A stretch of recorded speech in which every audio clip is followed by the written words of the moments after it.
This is Deb Donig with Technically Human, a podcast about ethics and technology, where I ask what it means to be human in the age of tech. Each week, I interview industry leaders, thinkers, writers, and technologists, and I ask them about how they understand the relationship between humans and the technologies we create. We discuss how we can build a better vision for technology, one that represents the best of our human values. Today, I am speaking with Sarah Fairweather about what it's like to be an ethics worker. Sarah Fairweather is the Senior Program Manager of Ethics at WellSaid Labs, shaping responsible AI for synthetic voice technology and designing policies for WellSaid Labs' ethical AI deployment. She leads the effort at WellSaid to ensure that every team in the organization is equipped with the tools and skills they need to make ethics-informed designs and decisions in support of responsible innovation. Before WellSaid Labs, she was the Director of Professional Learning at Code.org, where she designed equity-focused K-12 professional development experiences, and she co-led the company's first equity working group. Hi, Sarah. Hi, Deb. Thanks for having me. Oh, it's such a pleasure. This is really exciting for me. I have had many interviews with people who I consider to be ethics workers. It's always a delight to get to hear what you're up to, what you're doing, what's going on in the sphere of ethic work and in the industry right now. So, Sarah, I wanted to interview you for these reasons. And because you are what I call an ethics practitioner, you oversee ethics at WellSaid. What does overseeing ethics at a company look like as a day job? How do you spend your work days? Yeah, such a great question. So I can start by saying that at a high level, I get to work across our organization to make sure that we're all upholding our commitment to responsible technology development and use. And just for context for folks who are listening, at WellSaid, we build high-quality, natural-sounding, trustworthy AI voices for our enterprise audience. So they get to use those voices for things like marketing content and learning development programs to really bring that content to life. And they really trust us to deliver a high-quality, trustworthy product. So at WellSaid, we define ethics as our mission plus our values plus the principles of responsible AI. And specifically for us, those principles are accountability, fairness, privacy and security, and transparency. Well, how did you get to your work currently overseeing ethics? What path did you take to get there? Were you kind of like a mini child ethicist or philosopher? Did you start off thinking about ethics as an undergraduate, hoping to apply ethics one day to tech? Were you in tech first? What led you to overseeing ethics as a day job? Yeah, I've had a winding career, but the common threads throughout my career have been a focus on education and corporate responsibility and leadership development. And I've had the opportunity to bring that experience into my work with several different tech-focused organizations, including Amazon, Code.org, and WellSaid Labs. So at WellSaid, I actually originally came on board to manage and expand our voice actor program. And I think one thing that really sets us apart from other voice programs is that we actually work with real human voice actors. They are the ones who give us consent to use their voice data. So getting to work with them really gave me insight into their needs and their concerns and their interests, right? And I really bring that perspective into my work now on ethics. It's such a great reminder to me that we have a responsibility to the people who help us create the product, right? The voice actors, and to our customers who interact with the product every day. They trust us to build and support a safe and high quality product. And our approach to ethics really plays a key role in keeping that trust. And Deb, originally you asked me, what my day-to-day looks like. And I think one really cool thing that I found about this job is that it's in one of different things, right? I get to consult with our machine learning team and our voice development teams on real practical steps they can take to support principles like transparency and accountability in their work. I partner with our trust and safety team to do things like crafting our election integrity policy. I'm always trying to keep an eye on new regulations that might impact our product or impact how our customers use our product. But I also get to do things like lead leadership development experiences for our people managers and help them think about how to be inclusive managers and how to build a culture. What are some of the ethical questions that come up in your day job, working at WellSaid in particular? I'd imagine that there are some conversations about deep fakes. some conversations about how and to what extent you define authenticity in a world of AI augmented voice, and the larger concerns about the ability for people to validate information on the internet and in their information ecologies, given the influx of generative AI in particular, and the ecology of increasing amounts of information that might not be true given the prevalence of this technology and its capabilities. Yeah, that's exactly right. We definitely receive those questions and hear those concerns from both our customers and our voice actors. I would say some of the major questions on our mind all of the time center around data and voice actor relationships and the potential misuse of our voices. So I can get into those. With data, you read about this all the time now. To build these AI models, a ton of data is needed. So we are always thinking carefully about how we source our data, how we use it, how we store it, and how we protect it. And we're really trying, again, to apply those principles of accountability, transparency, privacy, security, et cetera, to how we're engaging with the data. I mentioned voice actor relationships. It is so crucial to us that we are treating all voice actors as professionals. And to us, that means things like making sure we have their explicit consent before we ever start recording with them, before we ever use their voice data. And that involves us sitting down with them to say, this is what we do, this is what we build, here are the terms of service that we hold our customers to, which includes prohibiting a whole list of content. And this is how we try to protect your voice from misuse. And we also talk to them about the risks of having an AI voice, right? I think we do a good job of limiting the potential misuse of their voice, but there's always a possibility that a voice could be misused. And we're very transparent with voice actors about that, so they can make a really informed decision about whether or not they want to build a voice with us. And then finally, we also really focus on compensation for voice actors, right? We pay them for every data set they provide to us, but we also provide them with an ongoing revenue share connected to the use of their synthetic voice. We're thinking a lot about how to limit the potential misuse of our voices for things like election interference, the spread of disinformation, inciting violence, etc. I do agree that there is so much out there now that it's hard for folks to know what is true and what to believe, right? And so it's really important to us that we limit the potential misuse of our voices for harm. And to do that, we have a really robust content moderation program that we're actively using to block the misuse of our voices before audio is ever created.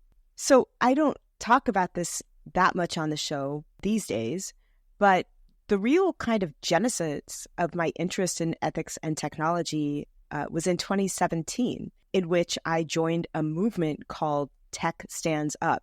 And that movement was a kind of microcosm of a larger, I think, movement happening across the country and across the culture, a kind of techlash or a backlash against tech, a phenomenon that I think really has its roots in the post-2016 Donald Trump election, when the formerly kind of lauded tech giants, remember, if you think back to those long ago Obama years, tech overlords and tech workers were seen as kind of quasi-saviors and embraced in full by that administration. But in 2017, they were suddenly made, I think, to seem suspicious by a public who saw that AI could manipulate democratic elections, that social media platforms could manipulate the public into thinking or even acting in certain ways that maximize profits for those companies that were tearing into or maybe even ruining our social fabric, tearing it apart, and that our privacy was being encroached upon by data harvesters that made us,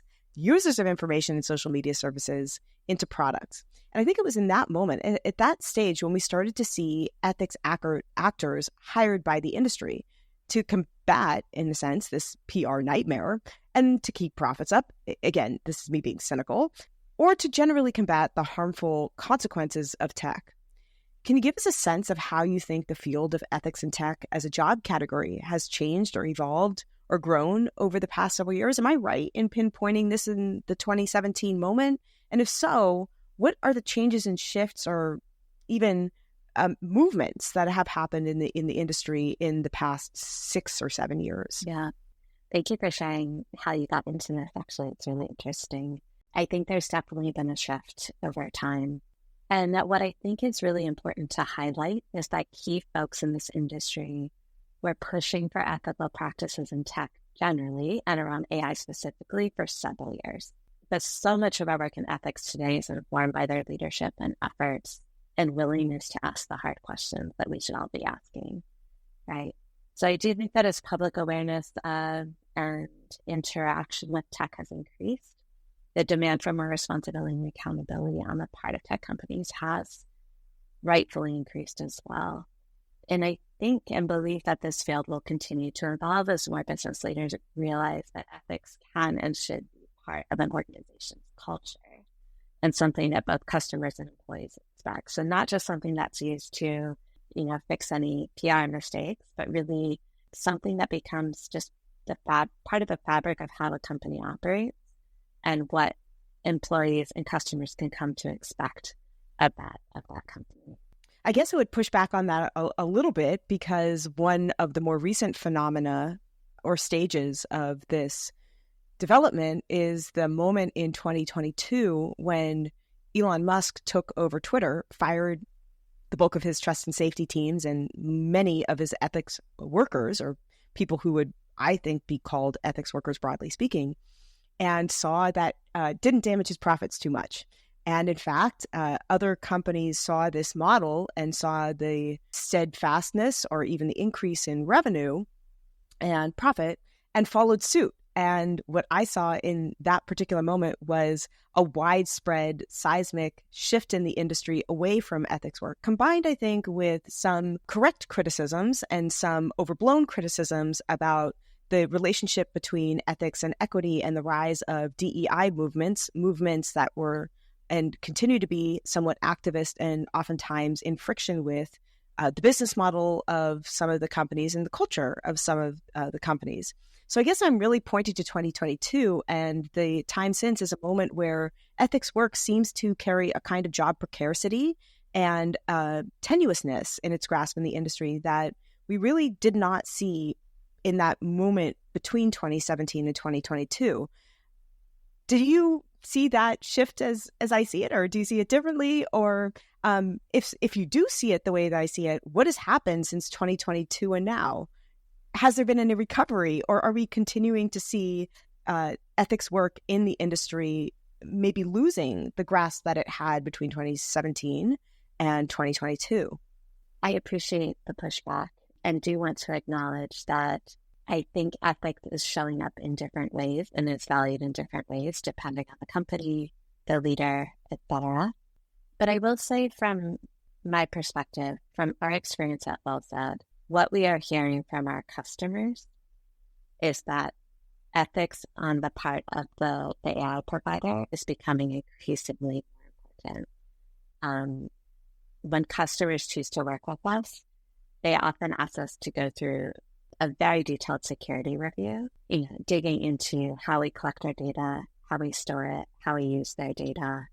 They ask us questions about the people behind our voices. They ask how those folks are recruited. They ask how we're ensuring that those voices are authentic.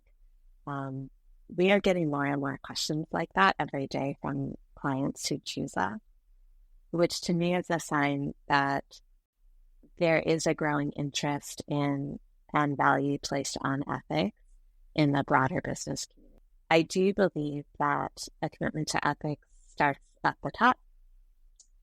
To be sustainable, it needs to be ingrained in a company's culture so that it can survive things like trends or budget cuts or reorganization, etc. But I would say that the message I'm hearing both from customers as well as employees who seek us out is that they are choosing to work with us in part because of our stated commitment to ethics.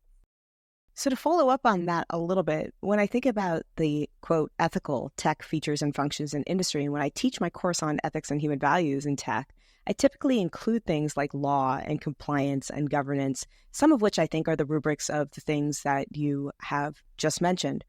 What, if anything, makes ethical work and ethical oversight different from law or compliance or governance, in your view? And what kind of frameworks does an ethical point of view offer that maybe these arenas do not? Such a good question. And I know actually there's a growing body of courses about this, and I think they're so important. These discussions are so important. I would say that, in my opinion, law and compliance and governance are related to and inform ethics, but they're not interchangeable.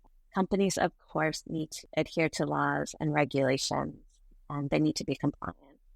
And our commitment to security and to compliance standards is one of the reasons, like I said, that customers choose to work with us. But the conversation that I often have internally with folks is that just because something is technically legal, it doesn't mean it's ethical, right? We often need to take a step further to make sure that a choice that we're doing is both legal and ethical. So, for example, we hear about this in the news, right? Some folks choose to use publicly available voice recordings from a celebrity to create a synthetic voice. That's technically legal right now. But also we believe that without explicit consent from the person behind that voice, it's not ethical to actually build that synthetic voice. So, of course, law and regulations are important and we adhere to them. But for us to stay true to our commitment to responsible innovation, we also have to throw in an extra layer of ethics and responsible AI principles in our work. Well, what should the role, though, of ethics be in business? Should ethics slow things down so that products are cautiously tested before they go public? Is the role of an ethical worker to kind of throw sand in the gears? Or should ethics speed things up, make the gears go faster so that businesses have ethics thought out ahead of time and can ship products quickly without fearing egg on the face or recalls or something like that? Yeah, great question. Firmly believe that ethics can be and needs to be part of the culture of an organization. Like I've said, like how a company operates, how it makes decisions, how it communicates, etc. I have talked a lot with our team about the fact that if we want ethics to be sustainable, yes, of course, you need someone to be leading those efforts, but it needs to be infused into how we operate. Everyone needs to be able to see that they have the responsibility and opportunity and the agency to support ethics within their work, right? If the person in charge of ethics leaves, you need to be sure that it's part of the culture so that work can keep going.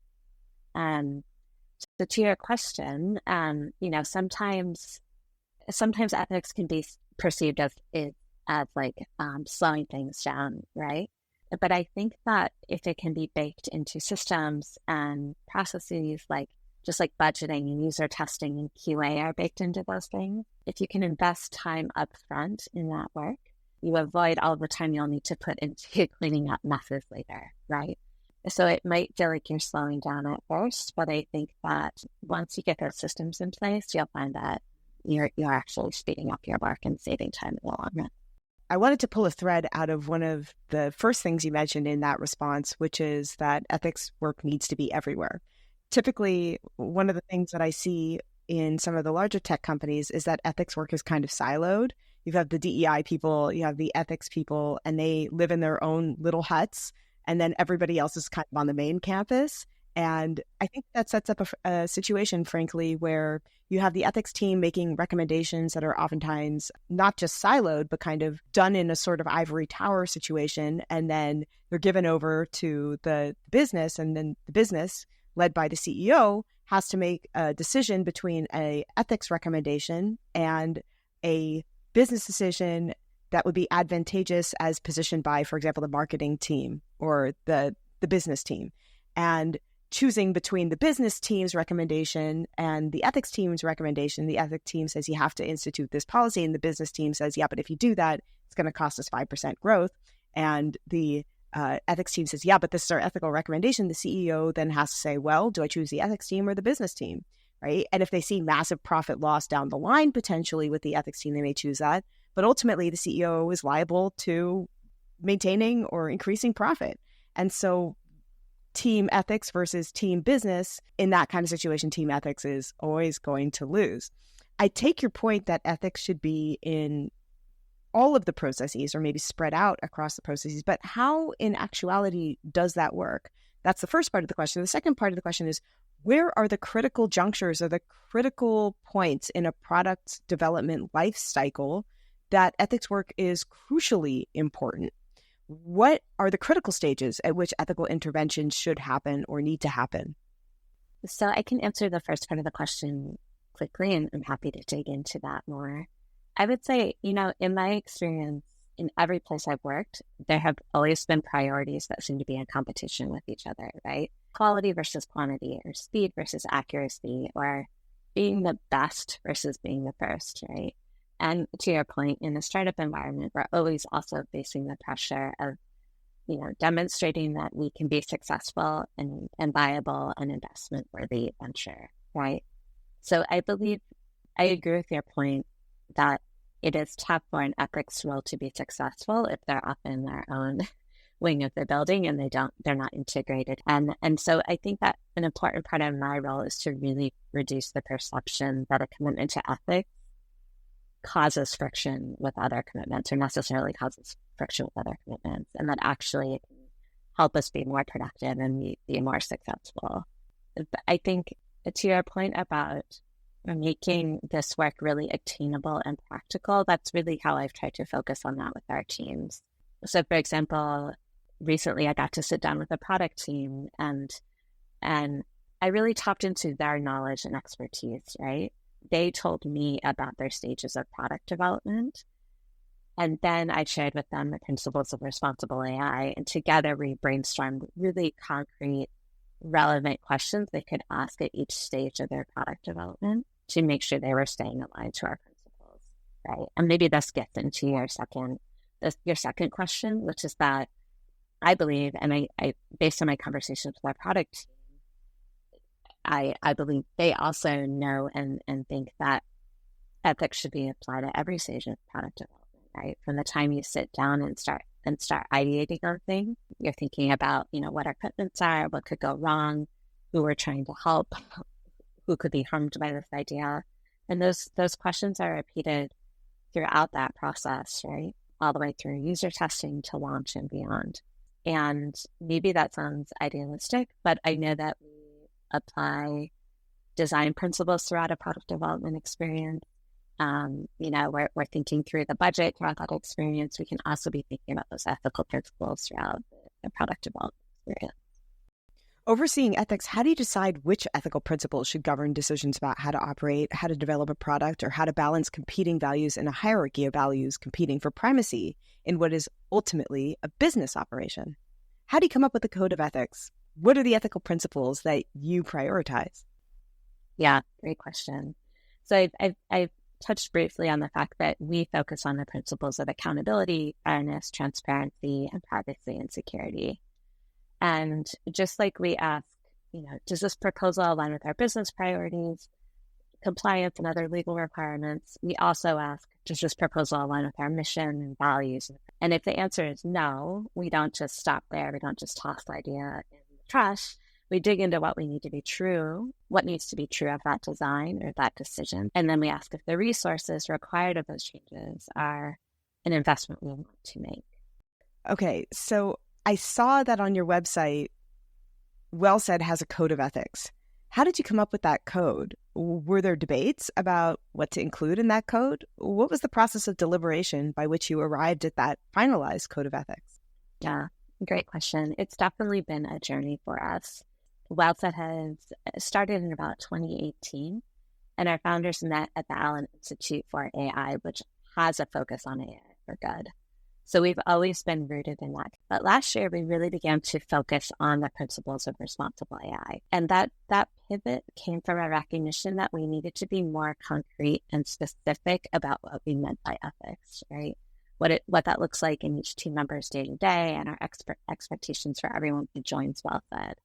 The idea of AI for good is inspirational and catchy, but it can be hard to apply that to day-to-day decisions if we're not being really specific about it. So when I took on this role of leading our ethics work, I really started by grounding us in our mission and our values, and then proposed some responsible AI principles that are commonly done by large ethics teams, right? At places like Microsoft and Salesforce. They all reference things related to privacy and security, accountability, et cetera, right? So that approach really allowed us to build on our existing foundation. And then, it was a process of running that by all of our stakeholders, getting buy-in, getting input, tweaking things. Our leadership team, of course, weighed in on everything. And then once we had everything defined, I invested a lot of time in socializing that definition and approach with folks across the organization. And I'd stress that I think, like with everything, our approach to ethics will continue to evolve as we grow and mature as a company. But this code of ethics, as you say, really helps give us a foundation on which we can build and on which we can be making decisions. When I introduced my course on ethics and technology, I got a lot of applause, but also some criticism about both the title and the focus of the course on ethics. And I think that criticism is quite reasonable, because what it pointed out was that anytime we're talking about ethics, and by the way, most business leaders and CEOs love to talk to me about ethics, because when we're talking about ethics, we're talking about what companies can voluntarily do, oftentimes in ways that boost their profits or in ways that are aligned with their business practices, not what they must do by law or what they will get punished for doing or not doing if they don't follow regulation. In other words, law is the opposite of ethics insofar as law is not an opt-in system. If you stop at a red light, the example that I sometimes use, you are not making an ethical action, you are following the law, right? If you don't stop at the red light, and somebody sees you do it, then you will get punished for it.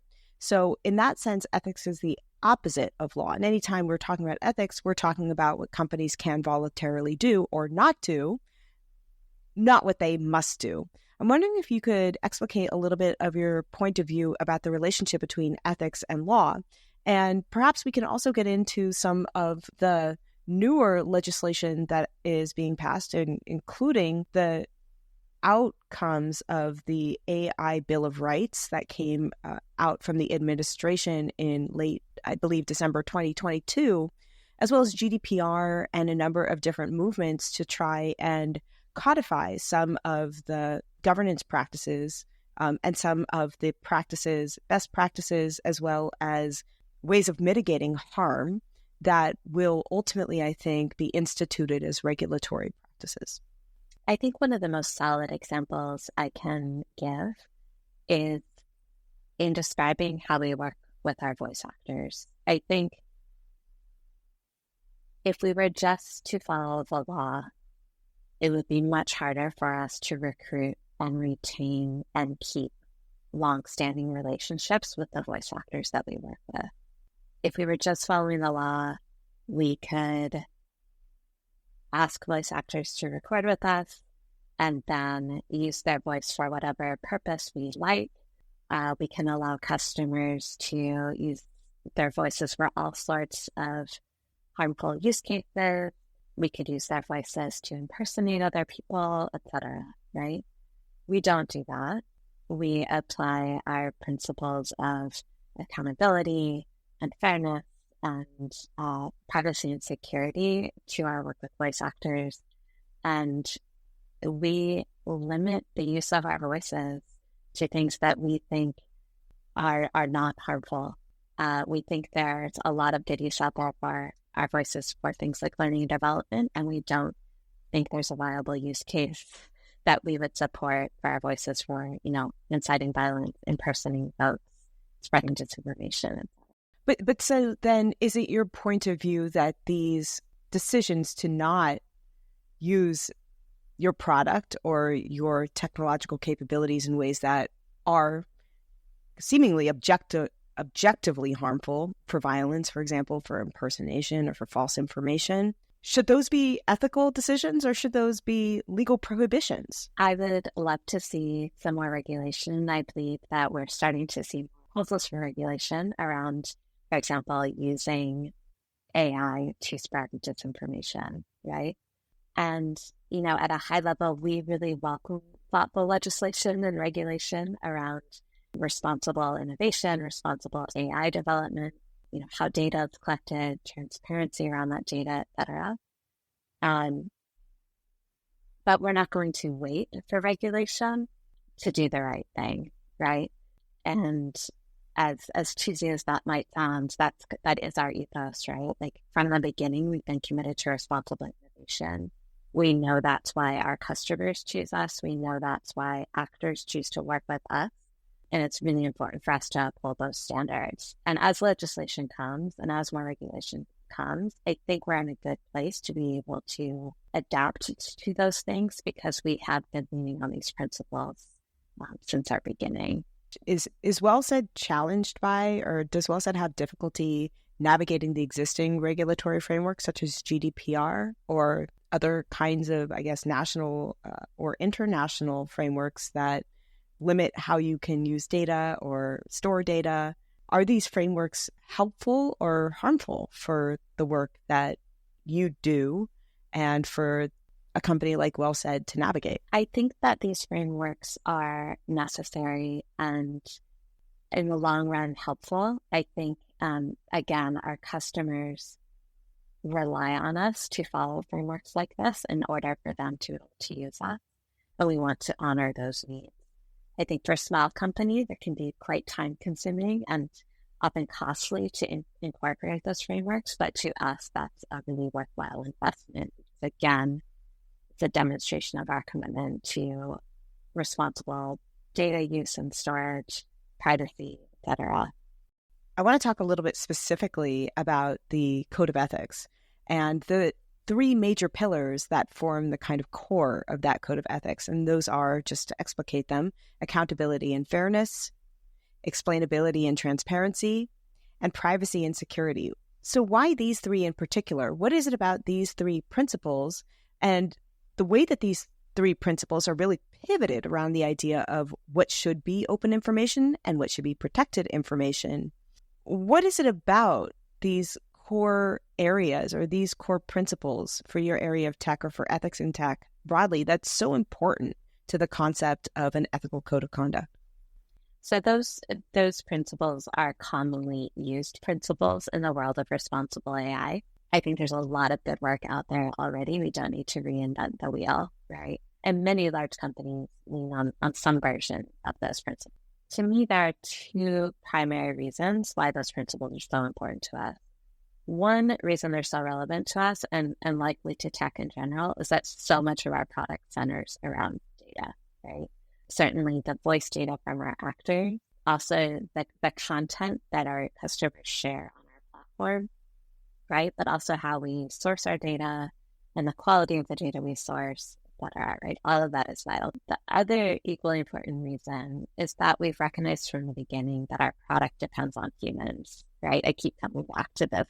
The voice actors who provide us with their voice data and the customers we really depend on. So if we're not carefully upholding our commitments to accountability and transparency and fairness and privacy and security, we're really at risk of not managing our data responsibly and potentially causing harm to the people who trust us, right? So I think all of those principles really center around data, and they're a good fit for what we do and how we operate. What are some of the challenges that you face in your day-to-day work or in ethics work, broadly speaking? There will always be some perception of ethics as slowing things down, or maybe the idea that the role of ethics is to just tell you what you can't do. And I think there's much wider ethics than that. And I think that one of the most challenging but also interesting opportunities of working in ethics is that, in my mind, if it's done well, it's really built into the culture, right?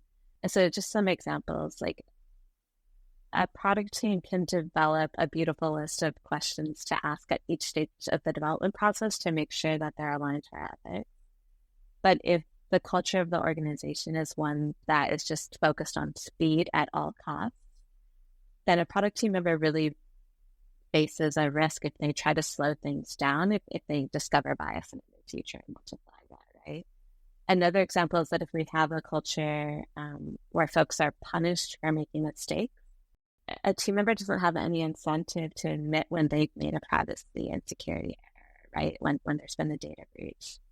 So that's why I keep coming back to the importance of building ethics into the culture. And that takes time, right? You have to get buy-in for that, which is another challenge. But I think it's the right approach and like the right kind of challenge for us to be tackling. So for the past couple of years, I have been undertaking a National Science Foundation grant award funded project to study the ethics and technology industry and to connect the industry and its needs in terms of a workforce to curricular development that would allow for and enable the next generation of tech workers to undertake ethics and technology study in order to become ethical technology workers. What, in your view, are the major skills or experiences or credentials that a ethics worker should have in order to get into and succeed in this industry? What's the background? What's the degree? What's the credential? What's the experience? What's the skill that you think, or multiples of these, that you think that people should have when applying for or attempting to get into these jobs? That's such a good question. And probably not surprisingly, I would say there's no one, but I would encourage folks to gather a broad range of experiences to go into these roles, right? I think ethics in tech is about knowing about more than just the tech, right? It's about understanding how humans work, their needs, their concerns, their values, and how all of those things interact. So if you can build an understanding of those things, if you can practice interacting with other people, building consensus, finding opportunities to collaborate, those are all really important skills to bring in. Of course, it's important to have strong communication skills. It's helpful to understand at a high level, at least. You can always learn, right? But understand how the technology works, understand the potential biases that might come into this technology and the impacts of those things. Those are all important. But I would say, often we default to like, have a computer science degree, super valuable, but don't forget the human side of it, right? I think coming in with a more well-rounded background is really, really helpful. Let's press on it a little bit. If you were hiring an ethics worker, would you want them to have a computer science background? What do you want to see on that resume that would get them past the hiring manager, the automated resume scanner, into a ethics and tech job? Yeah, that's a great question. Certainly, it would depend on what we're trying to tackle and what our goals are. I want someone who is a strong communicator, someone who values inclusion and thinks about how humans are impacted by the work we're doing. It would be lovely to have someone who has a computer science background or can speak that language and understands how a product team works. I think those are really important, understanding the priorities of a product team, the pace of work, etc. And why? Why are those things important? What do they communicate about somebody or enable? Well, I think that for the way that I'm approaching this work, it's really important to be able to work with a diverse group of team, a diverse group of people, be able to quickly suss out the priorities on each team, priorities that each leader has, and meet those folks where they are, help and then get their buy-in for this ethics work, right? So again, to me, it's less about what you have studied, what your degree is in, and more about your communication skills, your people skills, your organizational skills, etc. I think we have time for one last question before we end for today. A lot of students from around the globe, some of them who I think are probably hoping to go into the ethics and tech workforce, and students really from, when I say around the globe, I think we're in over 80 countries now, listen to this podcast. And I think a lot of them listen to the show because they are budding technologists and budding humanists who want to understand how those two things fit together and how they might better fit together for the future of tech and human values. What would you want them, really this global cohort of students, particularly those who might go into work with AI, as well as those who will go into tech work broadly, to know or understand or consider as they navigate their careers? Yeah, I really love this question.